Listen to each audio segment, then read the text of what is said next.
Welcome to नफरत junkie में आप सभी का स्वागत है। वैसे तो ये वीडियो थर्सडे को बन जाना था और फ्राइडे को सबको अवेलेबल हो जाता, बट अभी मैं फ्राइडे को बना रहा हूँ और सिर्फ मेंबर्स को अवेलेबल होगा और कल सैटरडे आप सभी को मिल जाएगा। कारण सिंपल सा ऐसा है कि वीडियो बनाने के लिए सारा होमवर्क कर लिया, उसके बाद डैनियल डूबिया भाई ने ये डिसाइड किया कि वो बीमार है और उस फाइट की वजह से मेरे को पूरा वीडियो फिर से बनाना पड़ा क्योंकि चीज़ें इधर उधर हो गई। आप सभी को अब तक पता चल ही गया होगा कि मार्टिन बक्योलो ने जगह ले ली है डैनियल डूबियस की और वो फाइट अब टाइटल फाइट नहीं रह गई है, बट फिर भी एक्साइटिंग फाइट है, उसके बारे में हम बात करेंगे। सबसे पहले आप टाइम नोट कर लीजिए, अगर आपको सिर्फ मेन इवेंट देखना है तो मेन इवेंट के लिए जो वर्कआउट होते हैं वो लगभग सुबह 4:30 बजे होंगे संडे के दिन इंडिया में। और अगर आपको सारी ठीक ठाक फाइट देखनी है तो मैं रिक्वेस्ट करूँगा कि आप 3 बजे के आसपास से उठ के फाइट देखना चालू करें तो ज़्यादा अच्छा रहेगा। अगर आप पूछें कि फ़ाइट देखने का तरीका क्या है तो मैं बोलूँगा कि भाई लीगल तरीका ये है कि डोज़ोन का सब्सक्रिप्शन है, सब्सक्रिप्शन नहीं लेना है आपको। इस पेपर व्यू फाइट आप खरीद सकते हैं बिना सब्सक्रिप्शन के और उसका इंडियन रुपीज़ में जो रेट है वो लगभग 2100 रुपये है, 2200 रुपये के आसपास है। और जो दूसरे तरीके ईजिली मिल जाते थे वो मिलना थोड़ा सा मुश्किल इसलिए हो जाता है क्योंकि ये फ़ाइट सऊदी अरेबिया में हो रही है और पता नहीं किसको हायर किया है सऊदी अरेबिया वालों ने। जो भी फाइट सऊदी अरेबिया में होती है वो इधर उधर मिलना थोड़ा मुश्किल हो जाता है, नामुमकिन नहीं बट मुश्किल हो जाता है। इसीलिए आप समझ पा रहे होंगे कि मैं वॉच अलॉन्ग नहीं कर पाऊंगा। हाँ, अगर आप चाहते हैं कि वॉच अलॉन्ग करूँ तो मुझे इसका पेपर व्यू खरीदना पड़ेगा और अगर मैं पेपर व्यू खरीदूंगा तो मैं चाहूँगा कि आप भी उसमें कुछ मदद करें, पैसे की नहीं पर लाइक करें। मेरे हिसाब से सबसे ज़्यादा लाइक एक वीडियो में मेरे है वो है 299 लाइक्स। अगर उससे एक लाइक ज़्यादा होता है इस वीडियो में तो मैं वॉच अलॉन्ग करूँगा ज़रूर। वैसे मुझे पता है कि ऐसा नहीं होने वाला है, इसीलिए मैं ये कह रहा हूँ। एनीवेज, आगे बढ़ने से पहले सब्सक्राइब करके ब्ली। बात बहुत सिंपल सी है यार, इससे अच्छा कॉमेडी स्पोर्ट का चैनल इंडिया में है नहीं नॉलेज के मामले में, ठीक है। आगे आप समझदार हैं। देखिए, बॉक्सिंग कोई देखता नहीं है पर उसके लिए अगर वीडियो बनाना पड़े ना तो मेरा मानना है कि अगर आप वीडियो बना रहे हैं तो उसके पीछे पूरी रिसर्च होनी चाहिए। तो मेरे को बहुत मेहनत लगी है वीडियो बनाने में, उम्मीद है कि आप पूरा देखेंगे क्योंकि जो मेन इवेंट के बारे में जिसके लिए आप देखने आए हैं वो तो एंड में ही आएगा, ठीक है। पर जिस फाइट के बारे में हमें सबसे पहले बात करनी पड़ेगी, जो मुझे अनइंटरेस्टिंग फाइट लगती है, वो है शकूर स्टीवनसन वर्सेस जॉस पैटली की। मुझे पता है कि आप सभी को पता है कि पहले और कोई अपोनेंट होने वाला था, अभी कोई और अपोनेंट है, बट बात वही सेम है।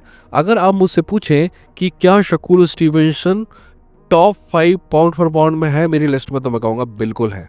क्या शकूर स्टीवनसन अपने जनरेशन के सबसे बेहतरीन डिफेंसिव फाइटर में से एक है?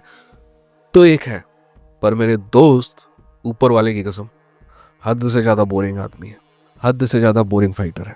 ऐसा नहीं है कि उसमें कैपेबिलिटी नहीं है फाइट को ख़त्म करने की, बट उसे लगता है कि उसे अपनी डिफेंसिव स्किल्स दिखाने में ज़्यादा मज़ा आएगा, इसलिए वो वही करता है and that makes a boring fight. यार, मैं शकूर स्टीवनसन की ऐसी किसी भी फाइट में इंटरेस्टेड तब तक नहीं हूँ जब तक कि उसको एक्चुअली हार का खतरा है, और इस फाइट में कोई घंटा हार का खतरा नहीं है, इसलिए मैं क्या बात करूँ इस फाइट के बारे में। सिंपल है, मैं यही कह सकता हूँ कि ये फाइट शकूर स्टीवनसन जीतेगा नहीं, बहुत आसानी से जीतेगा। और अगर आपको लगता है ना कि सुबह उठ के चाय पीना है आपको, तो ये फाइट है जब आप चाय पीजिए या कॉफ़ी पीजिए या कहवा पीजिए, और अगर मेरे जैसे हैं तो तीनों पीजिए, ठीक। अगली फाइट की तरफ आगे बढ़ता है।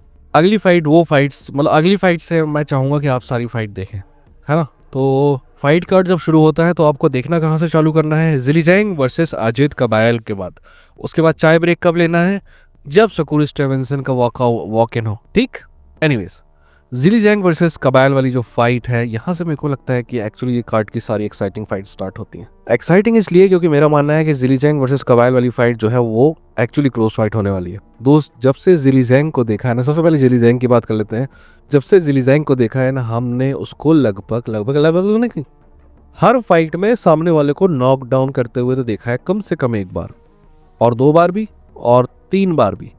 याद है एक समय जो जॉइस की ऐसी इज्जत बन गई थी पार्कर फाइट के बाद कि जो जॉइस को कोई ख़त्म कर ही नहीं सकता, वो सबसे ज़्यादा मजबूत आदमी माना जा रहा था हेवी वेट में, और ये माना जा रहा था कि जो जॉइस जो है वो या तो यूसिक को चैलेंज करेगा या फिर फ्यूरी को चैलेंज करेगा। बट दोस्त, गलती से उसने ज़िली ज़ैंग को चैलेंज कर दिया और उसका कैरियर वहाँ से बदल गया। जो जॉइस एक ऐसा फाइटर जिसको लोग मानते थे कि इसको ख़त्म नहीं किया जा सकता, उसको ज़िली ज़ैंग ने 1 बार नहीं 2 बार निपटाया। उसके बाद जो बची कुछ ही कसरत थी वो चिज़ोरा से फाइट ने ख़त्म कर दी जो जॉइस की। ये बहुत अजीब सी दुख वाली बात लगती है, बट एक ही फाइट ने जो जॉइस का कैरियर लगभग डिस्ट्रॉय कर दिया। आपको डियोंटे विल्डर वाली फाइट भी याद होगी, यहाँ तक कि आपको जोसेफ पार्कर वाली फाइट भी होगी याद होगी, जहाँ पे जोसेफ पार्कर एक्चुअली हराया था ज़िली ज़ैंग को, बट 2 बार नॉकडाउन हुआ था खुद। और यही तो प्रॉब्लम है। जिली जैंग की ऐसी एक भी फाइट नहीं है जहां उसने सामने वाले ओपोनेंट को नॉकडाउन नहीं किया होगा, बट ऐसी मल्टीपल फाइट है जहां वो सामने वाले ओपोनेंट को फिनिश नहीं कर पाया, और 2 फाइट तो ऐसी है जहां पे सामने वाले ओपोनेंट ने उसको हरा दिया। हरगोविज और पार्कर का एग्जांपल आपके सामने है। वैसे पार्कर वाली फाइट, हरगोविज वाली फाइट तुमको आज भी लगता है कि जिली जैंग ही जीता था, खैर आप देखिएगा उसको। तो यही प्रॉब्लम ना मेरे ख्याल से जिली जैंग का एक प्रकार से अकेलीज हील है कि वो नॉकडाउन तो कर लेता है, बट 5-6 राउंड के बाद ऐसा लगता है कि वो मरने वाला है। अब ऐसा लगता है कि बिल्कुल लोन में सांसें लेके आया है वो, और वो ले रहा है वो बचा बचा के। तो हर कोई उसके वो जो 5 राउंड या 6 राउंड के बाद का जो कार्डियो है उसी को एक्सप्लॉइट करने की कोशिश करता है, और कुछ हद तक सफलता भी सामने वाले फाइटर को मिलती है। ठीक है, अब कबाइल की बात कर लेते हैं। देखिए, इस फाइट के बारे में बात करूँ उससे पहले एक छोटी सी तुच्छी सी इंटरेस्टिंग सी बात है। वो ये है कि बहुत दिनों से बात चल रही थी बकोली वर्सेस कबाइल की फाइट होने की। बात में बकोली वाली फाइट में पैसा नहीं है, क्या कि कबाइल ने जिली जैंग वाली फाइट ले ली। और अब इंटरेस्टिंग बात यह है कि एक्चुअली बकोली को-मेन इवेंट में है और कबाइल उससे नीचे है। एनीवेज, कबाइल की बात कर लेते हैं। कबाइल एक्चुअली अच्छा बॉक्सर है यार। कबाइल के बारे में मैं कहूँ, कबाइल की जितनी भी विन है ना, एक भी डिस्प्यूटेड विन नहीं है, सारी की सारी क्लीन विन है। स्किल के मामले में किसी बात पर मेरे को एक बूंद भी शक नहीं है कि वो जिली जैंग से बेहतर बॉक्सर है। बट कबाइल की चिन वैसे टेस्ट नहीं हुई है जिस टेस्ट के बाद हम ये कह सकते हैं कि वो जिली जैंग की पावर को ले लेगा। ठीक है ना, पर मेरे को ना पर्सनल ओपिनियन में ऐसा लगता है कि वो ले लेगा, और नॉकडाउन होने के बाद उठेगा और फिर फाइट जीत जाएगा जैसे कि पार्कर ने किया था। क्योंकि मैं ये तो नहीं कहता कि कबाइल आउटस्टैंडिंग फाइटर है, बट स्टैंडिंग आउट फाइटर तो है। तो he will be standing out of the reach of Zhilei Zhang and winning this fight according to my opinion. Right, दिल दिमाग पैसा सब कबाइल पे लगाया जाता है, और ये थोड़ा सा रिस्की बैठा है क्योंकि जिली जैंग को अंडर एस्टिमेट करना खतरे से खाली नहीं है। अरे भाई, पैसा वैसा नहीं लगाना यार, है ना। चलते हैं अगली फाइट की तरफ। अगली फाइट है co-main event, Joseph Parker versus Martin Bakole की फाइट। पर इन दोनों से पहले डैनियल डुवो की बात करना पड़ेगा। दोस्त, डैनियल डुवो ने ना आखिरी समय में धोखा दे दिया यार। आई एम जस्ट किडिंग यार, वो बीमार था तो धोखा देना नहीं कहेंगे, इंसान बच जाएगा तो आगे फिर से फाइट करेगा, कोई दिक्कत नहीं है। पर ये ना बिल्कुल आखिरी समय का है, जब एक दिन ही बचा हुआ है तब अपने आप को इल घोषित किया। मतलब डॉक्टर ने आया और बोला कि भाई ये इल है, बट फीलिंग तो पहले से आ रही होगी ना। देखिए, अभी ना मैं ये वीडियो दोबारा इसलिए बनाना पड़ रहा है क्योंकि मैं ऑलरेडी पहले बकचोदी कर चुका हूँ बहुत लंबी 15 मिनट की, कि Bakoli versus Joseph Parker versus आपके डैनियल डुवो में क्या होने वाला है। और इतनी सारी बकर के बाद एंड कंक्लूजन में ये पहुंचा था मैं कि एक्चुअली जोसेफ पार्कर के नासिब जीतने के चांसेस है। मेरे हिसाब से वो जोसेफ पार्कर जो है वो फाइट जीतने वाला था, बट ठीक है, अब वो बात गई बात गई वाली बात हो गई। कैंसिलेशन के बारे में ये तो बात नहीं कर रहा हूँ मैं, ये दोष नहीं दे रहा हूँ कि डैनियल डुवो ने ऐसा किया, मैंने वैसा किया, बट कैंसिलेशन के बारे में कुछ बातें करना ज़रूरी है जो कि इंपॉर्टेंट है। सबसे पहली बात तो ये है कि यार ये बहुत बड़ा लॉस है जोसेफ पार्कर के लिए, क्योंकि डैनियल डुवो वाली फाइट उसके लिए विनेबल फाइट थी, और अगर वो जीतता ना तो एक बार फिर से चैंपियन बन जाता। आप में से कई लोग भूल गए होंगे, but Joseph Parker used to be a champion before he lost to Joshua. और ये जो नया वर्जन है ना एंडी ली के साथ वाला, जो जोसेफ पार्कर वाला वर्जन है, I think he is a world beater. ऐसा नहीं है कि लास्ट मिनट कैंसिलेशन पहली बार हुआ है, हमने सभी में देखा है कि लास्ट मिनट कैंसिलेशन एमएमए भी होते हैं और बॉक्सिंग में भी होते हैं। बट हमने कई बार ऐसा देखा है कि एमएमए में क्या होता है कि लास्ट मिनट कैंसिलेशन होता है ना, तो कोई और अच्छा फाइटर मिल जाता है हमने को फाइट करने के लिए शॉर्ट नोटिस में। हमने एक बार नहीं कई बार ऐसा होते देखा, बट दोस्त बॉक्सिंग की दुनिया में ऐसा नहीं होता है।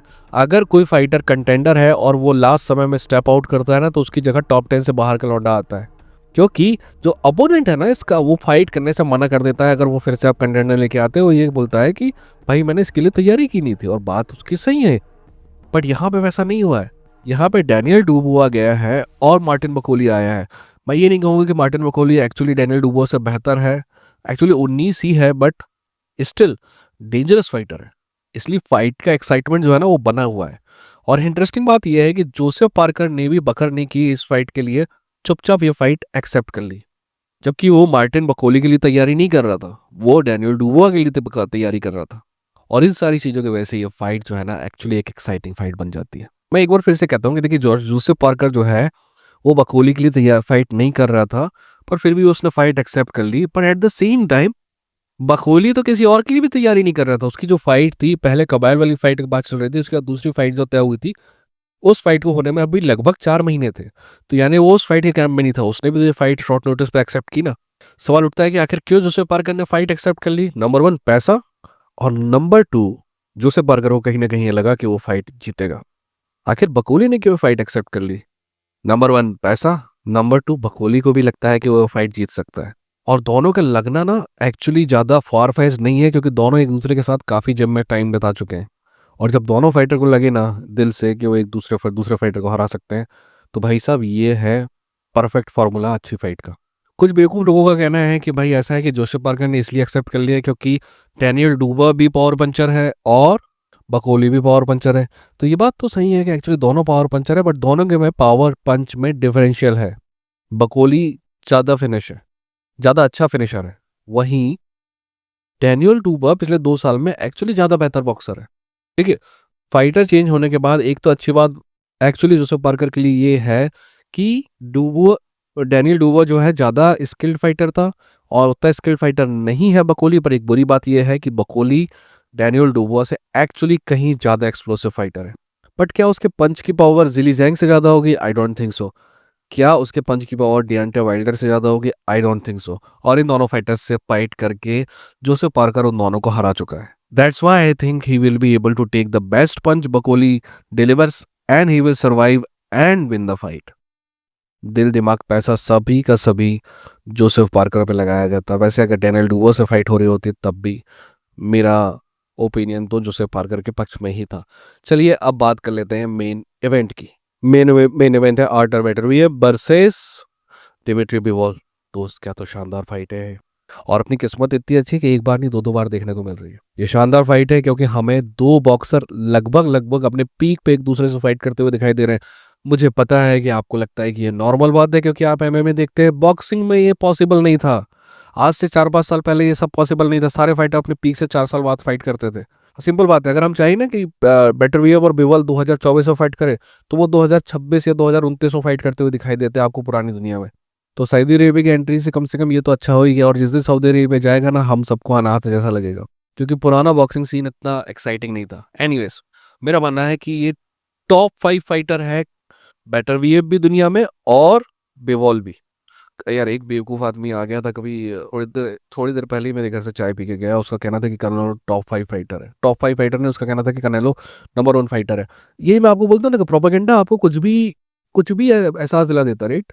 प्रोपेगेंडा कल को आपको ये एहसास दिला देगा कि आपकी पूंछ है, और आप अपने आप से बोलने लगोगे भाई मेरी पूंछ है वो दिखाई नहीं दे रही। कनेलो मेरे हिसाब से टॉप 5 फाइटर मतलब तो बिल्कुल भी नहीं है, टॉप 5 फाइटर भी बिल्कुल नहीं है। एनीवेज, हम इस फाइट पे कंट्रोल करते हैं। कभी कभी मैं एक्साइटेड हो जाता हूँ, टेंशन नहीं लेने का। यार हम ना उस दुनिया से आ रहे हैं, हम बॉक्सिंग की उस दुनिया से जहाँ पे हमको बेस्ट बेस्ट से फाइट करता हुआ नहीं दिखाई देता था, और यहाँ पे तो ये फाइट हमको एक बार नहीं 2-2 बार दिखाई दे रही है, राइट। सऊदी अरेबिया वाले हमको कुछ ज़्यादा ही चढ़ा रहे हैं। कोई वाली वो आता है कि जब वो ना होंगे तो हम याद करेंगे उनको। एनीवेज, इस फाइट के बारे में बात कर लेते हैं। इस फाइट के बारे में बात करें उससे पहले लास्ट फाइट के बारे में थोड़ी बहुत बात करना ज़रूरी है। आप सभी को पता है, मेरे को भी पता है, हम सभी को पता है कि पिछली फाइट जो है बहुत ही क्लोज फाइट थी। मैंने एक से ज़्यादा बार देखी। जब फाइट देख रहे थे हम तब भी मेरा वॉच अलॉन्ग है अभी भी। मैंने प्रिडिक्ट किया था कि डिमिट्री बिवॉल नहीं, आर्टर वेटरवीयर जीत रहा था। उसके बाद 2 बार और फाइट जब मैंने देखी तो मुझे लगता है कि मैं सही था, बेटर भी जीत रहा है। पर अगर आप में से कोई मेरे सामने आके कहे ना कि भाई मैंने 3 बार फाइट देखी और तीनों बार मेरे को लगा कि बिवॉल जीत रहा है, मैं कहूँगा कि भाई मैं इधर से डिसएग्री नहीं करता, क्योंकि फाइट इतनी क्लोज थी। अगर बिवॉल को भी जीता माना घोषित किया कर दिया जाता तो मैं ये नहीं कहता कि रॉबरी हो गई, बस मैं ये कहता भाई मेरे को लग रहा था कि बेटर वेव जीत रहा है। और ना कभी कभी ऐसा होता है ना कि कोई बोलता है ना कि एमएमए में अगर किसी को फैन बनाना है तो कौन सी फाइट देखा जाए, तो मैं हमेशा उसको बोलता हूँ कि Nick Diaz versus Paul Daley की फाइट देखे। और अगर बॉक्सिंग का किसी को फैन बनाना हो ना मॉडर्न दुनिया में, तो मेरे को लगता है कि वो बेटर वियर वर्सेस बिवॉल देखे। बहुत ही शानदार फाइट थी यार। मुझे पता है कि आर्टुरो गाटी वाली फाइट भी बहुत अच्छी थी, बट वो उस समय से हम रिलेट नहीं कर पाएंगे, इसलिए रहने दें उसको। चलिए सबसे पहले बात कर लेते हैं बिवॉल की। बॉक्सिंग में दुनिया का सबसे स्मूथ बॉक्सर अगर कोई है तो उसका नाम है दिमित्री बिवॉल। जब दिमित्री बिवॉल बॉक्सिंग कर रहा होता है ना, जब वो बॉक्सिंग के रिंग में होता है, तो बॉक्सिंग ब्लडी नज़र नहीं आती है, डेंजरस नज़र नहीं आती है।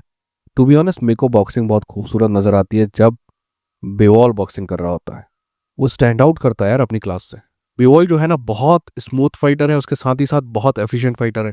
बिवॉल जो है बहुत ही कम पेक करेगा, बहुत ही कम पेंट करेगा, जितने भी पंचेस थ्रो करेगा पूरे इंटेंशन के साथ करेगा, उनका टारगेट होगा और 10 में से 7 बार वो टारगेट को अचीव भी करेगा। कुछ भी वेस्ट नहीं है। बिवॉल उन फाइटर्स में से एक है जो बॉक्सिंग में एक पंच मारने के बाद वापस जाने की जगह मल्टीपल पंच मारना चाहते हैं कॉम्बिनेशन के साथ, और वो पूरी के पूरे कॉम्बिनेशन को फॉलो करेगा भी। टू जैब हुक, या टू हुक जैब, या टू हुक जैब अपरकट, जो भी कॉम्बिनेशन है ना वो उसको फॉलो करेगा। और यहाँ पे ही थोड़ी सी प्रॉब्लम आती है, मैं आगे आपको समझाऊंगा। ये अच्छी बात भी है और थोड़ी सी बुरी बात भी है। जहाँ तक डिफेंस की बात है, आपको बहुत ही कम ऐसे फाइटर मिलेंगे दुनिया में जो बिवॉल से डिफेंस में बेहतर है। पहली बात, बिवॉल का गार्ड जो है वो हमेशा ऑफ रहेगा, आपको उसमें जगह बनाने के लिए मेहनत करनी पड़ेगी। दूसरी बात, उसका फुटवर्क कितना शानदार है कि वो जब कभी प्रॉब्लमेटिक सिचुएशन में होता है ना, तो 2 कदम वो राइट लेगा, 2 कदम वो लेफ्ट लेगा, और वो आपकी रेंज से बाहर चले जाएगा। और अगर फिर भी आप उसको पंच मारने में सफल हो जाएंगे ना, तो वो आपके पंच के साथ हेड रोल करेगा ताकि आपके पंच का जो इम्पैक्ट है ना वो कम से कम हो। एक और जो अच्छी बात है बिवॉल की, जो उसको पिछली फाइट में नुकसान दी, वो ये है कि बिवॉल को पता है कि वो कैसे रेंज मेंटेन करे। बिवॉल हमेशा अपने पंचिंग रेंज से जरा सा बाहर रखता है दूसरे फाइटर को, और इसीलिए वो कई बार आपको फाइट में पीछे हटते हुए दिखाई देता है। जब एक फाइटर पीछे हटते हुए दिखाई देता है तो हो सकता है कि आपको लग रहा है कि वो स्ट्रेटेजिकली पीछे हट रहा है, बट जजिंग में रिंग कंट्रोल नाम का भी एक क्राइटेरिया होता है, रिंग जनरलशिप नाम का भी एक क्राइटेरिया होता है, और उस क्राइटेरिया में बिवॉल ऐसा करने की वजह से पिछड़ता हुआ नजर आता है, और ये प्रॉब्लमेटिक है। चलिए बैटर वीव की बात कर लेते हैं। यार बैटर वीव मेरे मेरे हिसाब से दुनिया के सबसे बहादुर बॉक्सरों में से एक है। He is extremely brave. ये बात बिल्कुल सही है कि एक्चुअली स्पीड के मामले में बैटर वीव थोड़ा सा पीछे है बेवॉल से, बट उसकी स्पीड इतनी भी कम नहीं है कि बेवॉल की डिफेंस को तोड़ ना पाए। कैसे पता है हमको? पिछली फाइट में तोड़ा था, यानी इस फाइट में भी उसकी स्पीड इतनी कम नहीं होगी। बट एक जगह पे जहाँ पे एज है बैटर वीव को, वो ये है कि punching power seriously Beterbiev की ज़्यादा है। जब भी वो पंच लैंड करता है तो ज़्यादा डैमेजिंग नज़र आता है। जहाँ तक डिफेंस की बात है, एक्चुअली बैटर वीव का डिफेंस ना बहुत ज़्यादा बेसिक है। सेक्सी नहीं है पर बेसिक है, और मेरे हिसाब से बेसिक ही डिफेंस उसको चाहिए है, क्योंकि कभी कभी उसको लगता है कि सामने वाले फाइटर को अपने डिफेंस के अंदर आने दिया जाए ताकि वो काउंटर पंच कर सके। इस बारे में भी मैं आगे चल के एक बार बात समझाऊंगा आपको कि कैसे मैं ये कह रहा हूँ। इसके पास एक्चुअली बहुत अच्छा रिंग आईक्यू है दोस्त। बैटर वीव जो है ना, ओवरकम द एडवर्सिटी कर सकता है, जो मेरा सबसे फेवरेट पॉइंट होता है। बैटर वीव जब तक जमीन में पड़ा हुआ ना नजर आए ना आपको, तब तक आप ये मत सोचिएगा कि आप फाइट जीत सकते हैं। और जैसा कि मैंने कहा कि एक्चुअली रेंज मेंटेन करने की वजह से बिवॉल जहाँ कमजोर हो जाता है रिंग कंट्रोल में, वहीं बैटर वीव जो है वो रिंग जनरलशिप में बहुत शानदार है। आप पिछली फाइट को देखिए, रिंग का सेंट्रल कौन कंट्रोल कर रहा है? Beterbiev. क्या पंचेस कम खा रहा है बैटर वीव? नहीं, बट फिर भी कंसिस्टेंटली आगे बढ़ रहा है और रिंग को कंट्रोल कर रहा है। यही नहीं, बैटर वीव के पास इनसेन इनसेन पेस है, और उस पेस को वो 12 राउंड फोर्स कर सकता है बिवॉल जैसे फाइटर पे। मैं आपको बताऊं, अगर बिवॉल फाइटर नहीं होता ना, उसमें कोई और फाइटर होता तो इतनी फास्ट पेस में मेरे ख्याल से 10-11 राउंड में फेंट कर गया होता। जहां तक इस फाइट की बात है ना, मैं 2-3 बातें आपसे कहना चाहता हूँ। पहली बात तो आपको ये है कि आपने पिछली फाइट में देखा होगा कि पहले के कुछ राउंड में ज्यादा हावी था बिवॉल, और आखिरी के कुछ राउंड्स में ज्यादा हावी था बैटर वीव। ये आदत है बैटर वीव की कि वो पहले के कुछ राउंड जो है ना वो मेजर लेने में बिताता है, वो ये देखने में बिताता है कि सामने वाले का पंचिंग पावर कितना है, वो ये देखने में बिताता है कि अगर मैं पेस पुश करूंगा तो सामने वाला सर्वाइव कर पाएगा कि नहीं कर पाएगा। इन सब चीज़ों को वो शुरू के 3-4 राउंड में देखता है और फिर अपना काम चालू करता है। पर दोस्त, ये सारी बातें वो पिछली फाइट में पता कर चुका है। उसको पता है कि किस पेस से बिवॉल फाइट करता है, उसको पता है कि बिवॉल के पंचेस का उसके चेहरे पे क्या इम्पैक्ट होने वाला है, यानी कि कितना डेंजर में है वो। ये सारी चीज़ें उसको पता है। इसीलिए आप देखेंगे कि बैटर वीव इस बार पिछले बार से भी ज़्यादा फास्टर शुरुआत करते हुए नजर आएगा, बहुत तेज़ी से शुरुआत करते नजर आएगा। और जिस तरह उसने पिछले कुछ 2-3 राउंड लगातार दिए थे स्टार्टिंग में बिवॉल को, वो राउंड भी आसानी से नहीं देने वाला है। अब सेकंड बात जो आपको ध्यान रखनी है वो ये है कि मैं कह रहा था ना कि कैसे कॉम्बिनेशन वाली जो चीज़ है वो एक्चुअली थोड़ा सा दिक्कत भी कर सकती है आपको। वो ये कि आपने कई बार ऐसा होगा देखा होगा कि पिछली फाइट में एक्चुअली कॉम्बिनेशन पंचिंग करते हुए बिवॉल जो है वो बैटर वेव के रेंज को तोड़ता हुआ अंदर आएगा, और कम से कम 4 पंच लगा चुका होगा, और पर 5वां पंच एक काउंटर पंच होगा जो काफ़ी पावरफुल नजर आएगा। वो बैटर वेव का पंच है। तो क्या होगा कि आप देखेंगे कि वो 4 पंच तो बैटर वीएफ को मारा पियोल ने, बट जो एक पंच था वो चारों पंच पे भारी था बैटर वीएफ के। अब ऐसा क्यों होता है? क्या होता है कि कभी कभी का जब हम पंचिंग के कॉम्बिनेशन होते हैं ना, तो उस कॉम्बिनेशन से को अगर सही जा रहा होता है ना, तो हम अपने आप को ओवर एक्सटेंड कर देते हैं। और आप अगर ऐसी गलती करेंगे ना वर्ल्ड क्लास फाइटर जैसे कि बैटर वेव के सामने, तो आपको वो गलती का फल भी भुगतना पड़ेगा जो कि भुगतना पड़ा बैटर वेव को। सारे शानदार पंच काउंटर पंचेस थे। तीसरी बात जो आपको ध्यान में रखनी वो ये है कि मुझे पता है कि बिवॉल का जो माइंडसेट है ना वो एक डिफेंसिव माइंडसेट है। वो रिस्क को मिनिमाइज करना चाहता है, रिवॉर्ड को मैक्सिमाइज करना चाहता है, और इसमें मुझे कोई गलत बात नजर नहीं आती। बट इसकी वजह से वो थोड़ा कम प्रेशर डालता हुआ महसूस कराता है हमको। पर पिछली फाइट, एक फाइट ऑलरेडी होने की वजह से फायदा ये है कि बिवॉल को भी पता है कि कितना पंचिंग पावर है बैटर वीएफ का और कितना कितना परेशान कर सकता है बैटर वीएफ। इसलिए मेरे हिसाब से आपको बिवॉल जो है इस फाइट में पहली फाइट से कहीं ज़्यादा एग्रेसिव नजर आएगा। और अंतिम बात मुझे जो बिल्कुल समझ में नहीं आ रही है, चौथी बात यह है कि भाई बैटिंग सर्कल में ये कहा जा रहा है कि बैटर वीएफ फेवरेट है इस फाइट का। पिछली फाइट देख के ऐसा कहा जा सकता है कि क्या कि एक फाइटर दूसरे फाइटर से बहुत ही ज़्यादा अच्छा है। जब आप ये नहीं कह सके ना तो फिर फेवरेट वाली बात नहीं होती यार। ये 50-50 फाइट है। अगर कोई दुनिया में फाइट 50-50 फाइट थी तो पिछली फाइट थी। सब लोग अंडर एस्टिमेट करते हैं बैटर वीएफ को, मैंने कहा था कि बैटर वीएफ फाइट जीतेगा। बट इस बार मैं नहीं कह रहा हूँ कि बैटर वीएफ फाइट जीतेगा और ना ही मैं कह रहा हूँ कि बिवॉल फाइट जीतेगा। मेरा मानना है कि आपको फाइट देख के एंजॉय करना चाहिए। ये क्विंटेसेंशियल 50-50 फाइट है। हाँ, मेरा फेवरेट कौन है, अब इन दोनों बार इंसानों के बारे में क्या है कि देखिए, बैटर वीएफ अगर मेरे शहर में आएगा ना तो मैं उसको अपने घर बुलाऊंगा कि भाई दोस्त चाय पीते हैं, खाना खाते हैं घर पे। बिवॉल अगर मेरे शहर में आएगा ना तो मैं बोलूंगा कि होटल में मिलते हैं। कारण बिवॉल जो है वो सीरियल किलर नजर आता है मेरे को। वो एक भी पंच एक्स्ट्रा नहीं मारता है और एक भी शब्द एक्स्ट्रा नहीं बोलता है। मैं ऐसा नहीं कह रहा हूँ कि वो अच्छा आदमी नहीं है, बहुत अच्छा आदमी होगा, बट बेटर वीएफ ज़्यादा एक्सेप्टेबल आदमी लगता है मेरे को। इसलिए मेरा बायस तो बेटर वीएफ की तरफ है। इसीलिए मैं आपको बता भी नहीं रहा हूँ कि कौन जीतेगा कौन नहीं जीतेगा। मैं नहीं चाहता कि बिवॉल हारे, पर मैं ये भी नहीं चाहता कि बेटर वीएफ हारे। ठीक है, आप बताइए कि आपको क्या लगता है कि क्या होने वाला, राइट? प्रेडिक्शन कमेंट सेक्शन में डालिएगा और याद रखिएगा 300 के आसपास लाइक हो गया ना तो मेरे को झक मार के पेपर भी खरीदना पड़ेगा और आपके साथ वॉच अलॉन्ग करना पड़ेगा। ठीक, 300 likes, but that is not possible, that's why I am pretty much relaxed. Okay, तो आप बताइए आपको क्या लगता है। ठीक, मिलते हैं अगली वीडियो के साथ। अपना ख्याल रखिए, अपनों का ख्याल रखिए। ये थे इन्फेक्ट जंकी, लड़ेंगे जीतेंगे। Take care.